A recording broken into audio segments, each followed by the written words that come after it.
Le dernier train de déportés. Le 26 août 1944, un train de déportés politiques composé de wagons à bestiaux, parti la veille de Compiègne-Royalieu pour l'Allemagne, aiguillé sur des voies de secours suite aux bombardements et sabotages, arrive à Péronne-la-Chapelette vers 11 h où le pont du canal est détruit.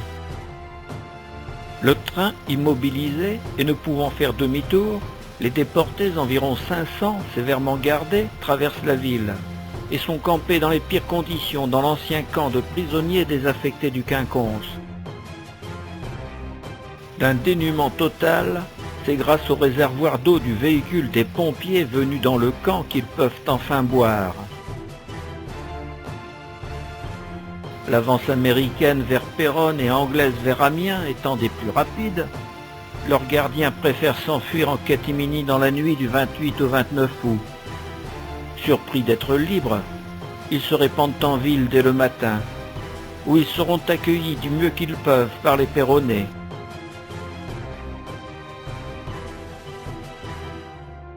Le 31 août 1944, les Allemands installent un simulacre de défense en bas de la rue Saint-Furcy, près des Moulins d'Amé, en pointant vers le faubourg de Paris un canon de 88 et un autre anti-char à 4 tubes. Ils mettent aussi en position une batterie d'artillerie à la sortie de Douai. La résistance poursuit ses actions de sabotage et de harcèlement de l'ennemi en déroute. L'IB-Nord est chargé de Péronne, tandis que le BOA, qui a son PC à Sailly-Seizel, des opérations extérieures. Chez Émile Vermont, à côté du château, les armes commencent à sortir de leur cache, et le lieutenant Jacques Bourry, responsable militaire Libé-Nord, prend des dispositions pour faciliter la libération de la ville. Le BOA, commandé par le lieutenant Géopuil, attaque à plusieurs reprises du côté du Bouchaven des véhicules bondés de troupes et des convois d'artillerie en déroute.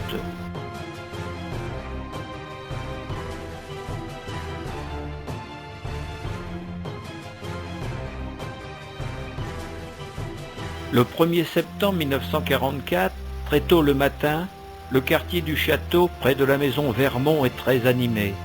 Des résistants, anciens et nouveaux, auxquels se joignent les déportés libérés du camp du Quinconce, se rassemblent et sont armés. Vent de panique dans la matinée. Un commande-car allemand avec un soldat debout, mitraillette au poing, apparaît sur la place venant du faubourg de Bretagne. 2 officiers de grade supérieur sont aussi à bord. Ils s'avancent jusqu'à la rue Saint-Furcy, puis font demi-tour. Vers midi, après avoir pris des nouvelles de l'avance des Alliés sur Radio Londres, dans la loge du concierge de l'hôtel de ville, je veux sortir par la rue Saint-Sauveur. Impossible. Des balles traçantes traversent en long la file de colonnes du péristyle. Façade Louis XVI. Une mitrailleuse lourde allemande est en effet postée à l'angle des rues Saint-Sauveur et de la Caisse d'Épargne. Elle vise la rue Saint-Furcy, et plus exactement l'hôtel Saint-Furcy, Madame Gaby, où des fenêtres du premier étage, des résistants tirent sur les derniers occupants qui se sauvent en camion Bosch. Roger Locuty. Monsieur Roger Locuty, employé administratif à la mairie de Péronne en 1944, m'a remis une copie de ses notes manuscrites relatant son vécu pendant la Seconde Guerre mondiale. Son témoignage sera essentiel pour la réalisation de ce document. Merci, Monsieur Locuty.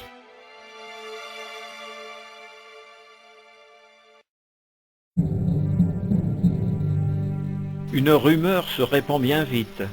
Les guetteurs, défense passive de la tour Saint-Jean, ont aperçu les avant-gardes US sur la route de Biache. Des ordres sont donnés à des résistants pour prévenir les Américains de la faible défense de Péronne. Sur la rive gauche de la Somme, le BOA est déjà en contact avec les Américains et continue les harcèlements de convois ennemis qui se replient en hâte. C'est ainsi qu'à Villers-Carbonel, après avoir détruit 2 engins militaires, que 3 résistants seront massacrés par les occupants du 3e véhicule revenu sur place. Le terme massacré n'est pas trop fort, car blessés mortellement au combat, ils seront achevés par un coup de poignard à la gorge. Il s'agissait de Paul Baudelot, Bernard Capel, 16 ans et demi, Roger Tricotet, tous habitaient Bar-le.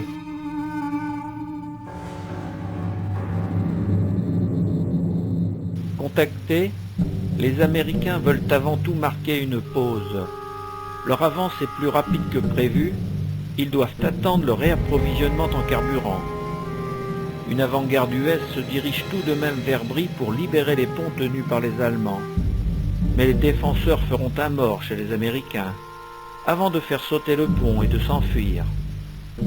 Une autre avant-garde se dirige vers le pont routier de la Chapelette, ouvrage primordial pour entrer dans Péronne. Elle surprend les défenseurs qui déguerpissent sans le faire sauter. Et déjà des tirs se font entendre en direction du bas de la rue Saint-Furcy, en direction des canons postés la veille. L'ennemi s'enfuit, laissant 2 officiers tués, et les 2 pièces d'artillerie sabotées. L'équipe Libénor du lieutenant Jacques Bourry couvre cette attaque, rapidement menée. En début d'après-midi, ce 1er septembre 1944, l'entrée de Péronne est dégagée.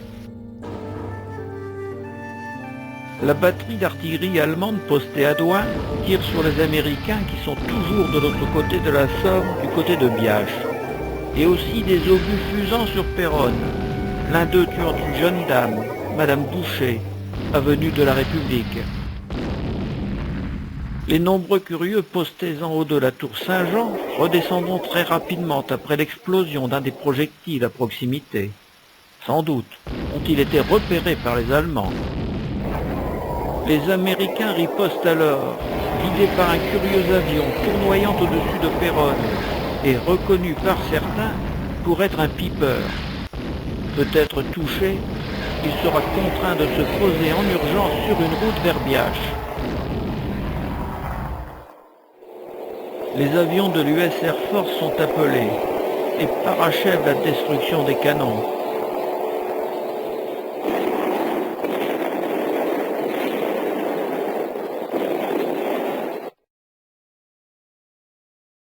En fin d'après-midi, les Américains, ravitaillés en carburant, décident de passer la Somme. À 19 h, Péronne est libérée par les Américains du 19e corps d'armée, commandé par le général Hodge. Un formidable défilé de troupes US passe et file vers Cambrai, Valenciennes et la Belgique, avec Charles Sherman et Al Frack, en se développant sur les routes annexes, libérant bourgs et villages environnants.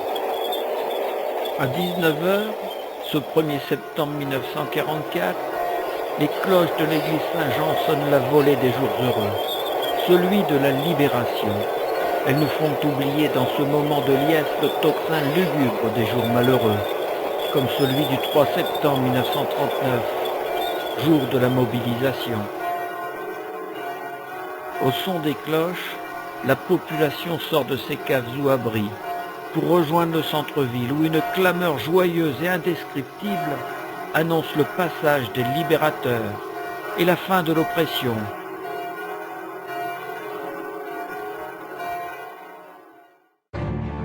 Venant du pont de la Chapelette, les véhicules passant par le boulevard des Anglais et la rue Béranger entrent au centre-ville.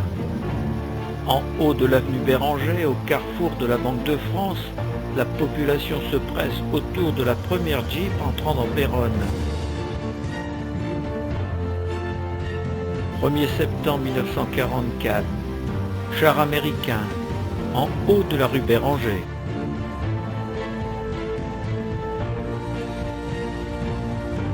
1er septembre 1944, colonne de chars Sherman, remontant la rue Saint-Furcy.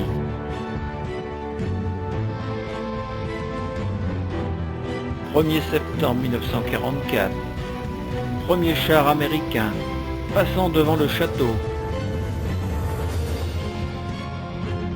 1er septembre 1944, char américain, avenue de la République. Album de famille.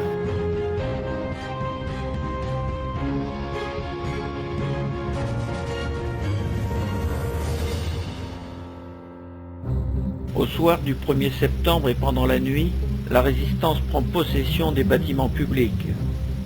Un comité de libération formant un état-major local s'installe à la mairie dans la salle des votes, sous la présidence d'Émile Vermont et sous le commandement militaire du lieutenant FFI Bourri et des lieutenants de réserve Péchon et Rovillé, professeurs au collège. Cet état-major va tout d'abord s'assurer du déminage effectif du pont de la Chaplette, puis de la garde des plus importants points de la ville, ainsi que les établissements ayant un intérêt majeur pour le ravitaillement de la population. Comme un pied de nez, à la griffe apposée sur le livre d'or de la ville, le 6 juin 1940 par les troupes d'occupation, Émile Vermont, Henri Anglard, Raymond Péchon et Jules Rovillé le signeront aussi ce livre d'or, le 1er septembre 1944, au titre du comité de libération. Toute la journée du 2 septembre, les FFI amènent des prisonniers allemands. Ils seront campés au château sous leur garde. Les habitants accusés de collaboration avec l'ennemi sont conduits à la mairie. Et certains collabos, comme on le disait, sont enfermés au château. L'interprète de la Feldgendarmerie et Momal le milicien sont parmi eux. Partout, la recherche d'éléments ennemis se poursuit et continuera encore dans les jours qui suivent la libération. Pour immortaliser cet instant, les gardes FFI du château postent armés devant la poterne d'entrée de la citadelle.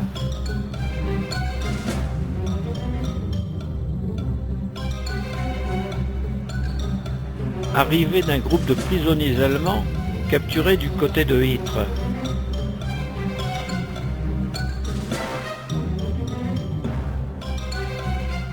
Toujours le 2 septembre, une délégation municipale chargée provisoirement des affaires communales, composée de 18 membres et créés, avec pour président Émile Vermont, qui fera fonction de maire.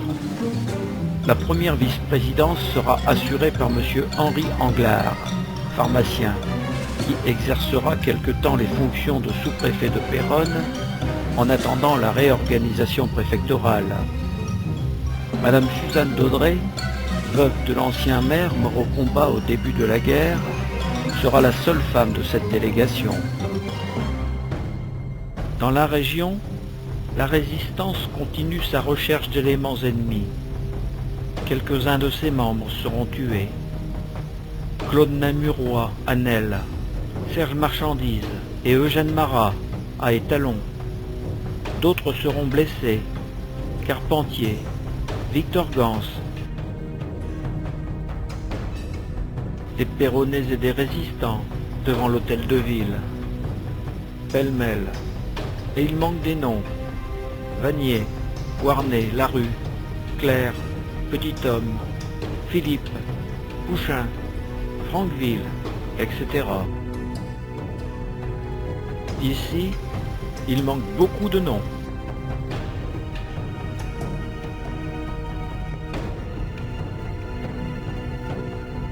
Là, nous découvrons le lieutenant Bourri de Libénor, Jean Daudré, qui sera maire dans les années 70.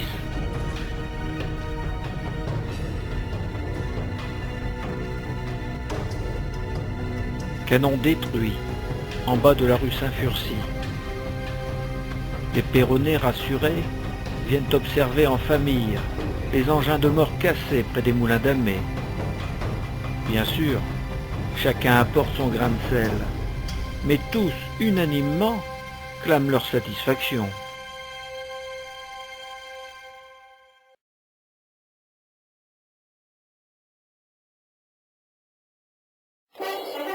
Ce 2 septembre, chacun exprime sa joie comme il le ressent. La joie du cœur, la joie de vivre libre. Ici, Robert de Gouy à l'accordéon entraîne spontanément des gens heureux. Assurément, ils chantent leur joie. Le 3 septembre, sous le commandement du lieutenant Bourri, Un défilé militaire est organisé avec la participation de tous les résistants présents à Péronne.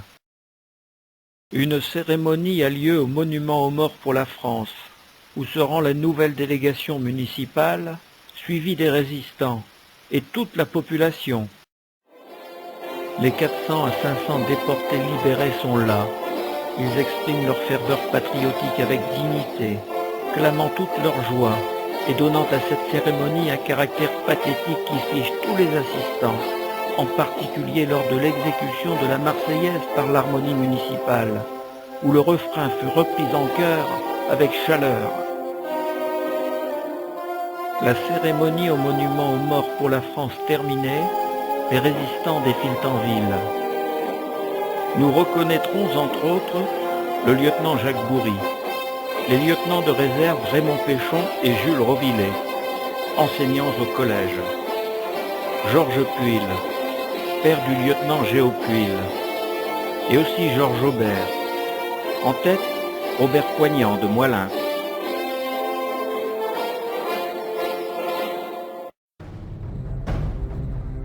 Après le défilé, tout le monde se rassemble à la mairie, où de nombreux drapeaux sont déployés. On peut reconnaître de dos le lieutenant Bourry, et sur la chaussée, le lieutenant de réserve Péchon.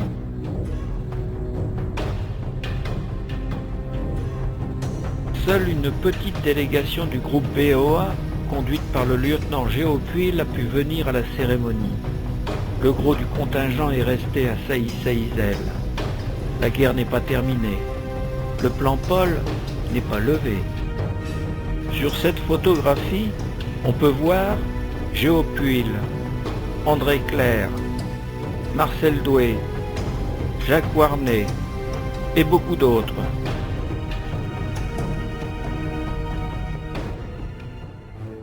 Le 4 septembre 1944, vers 5 heures du matin, un officier et 2 sous-officiers SS se présentent à la ferme de M. Anatole Hoquet à Temple-le-Guérard.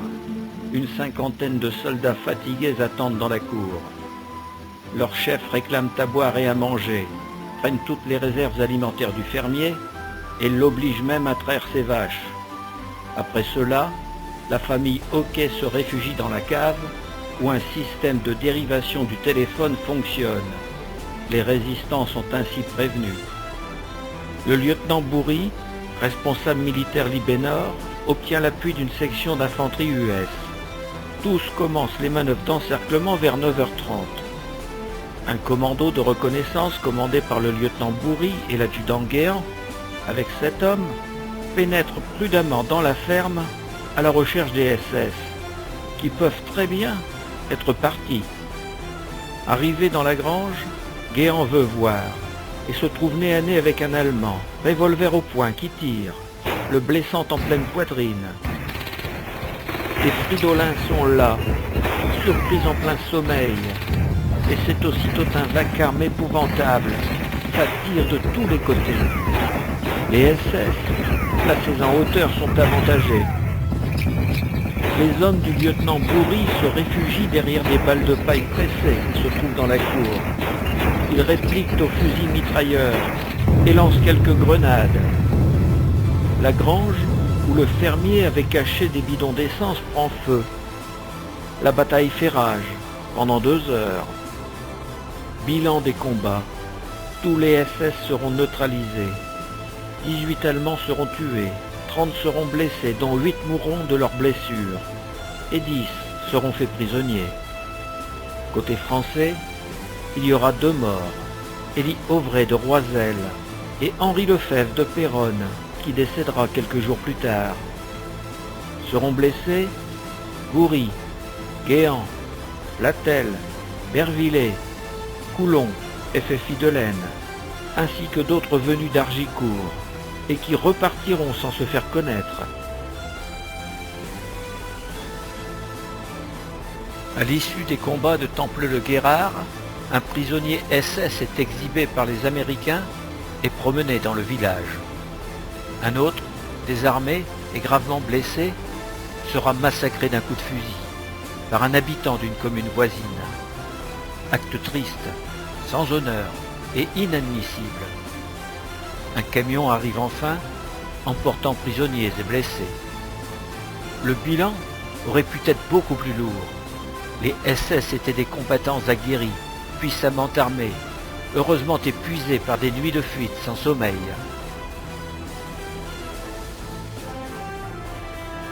Les combats terminés, les FFI de Péronne rentrent en bus de Temple-le-Guérard.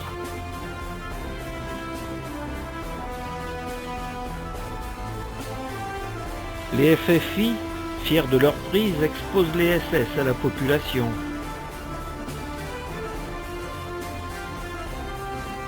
Dans son ouvrage paru en 2003, intitulé « Itinéraire de soldats », le général Jacques Bourry, ancien élève au collège de Péronne, ancien des cadets de Saumur, qui ont héroïquement défendu les ponts de la Loire en 1940, y narre parmi beaucoup d'autres périples son parcours au sein de la résistance péronnaise.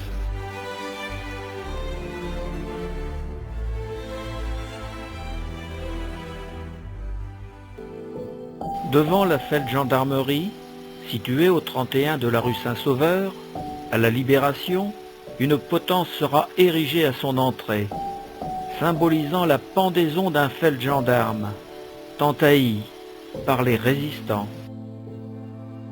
Après la fuite des feldgendarmes, les résistants investiront les locaux et s'en serviront de caserne. Sur cette photographie, Jacques Bourry et Marcel Doué sont devant leur caserne.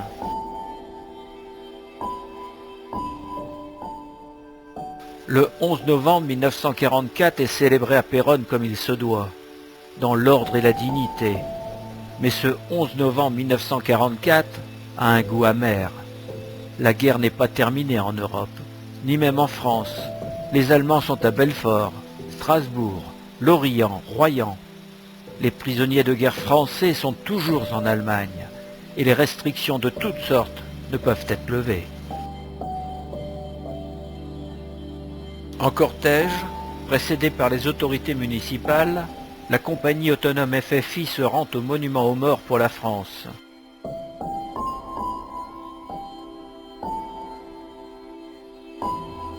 Cette énumération de régionaux, martyrs pour la patrie, déportés, internés, partisans et patriotes est incomplète. Beaucoup de noms ne sont pas cités dans ce document. Il est impossible de nommer explicitement tous ces glorieux soldats de l'ombre, de tout savoir de leurs combats, de tout dire de leurs actions. Et pourtant, ils ont souffert dans leur corps, dans leur chair, quand ils n'ont pas donné leur vie, pour que vive la France.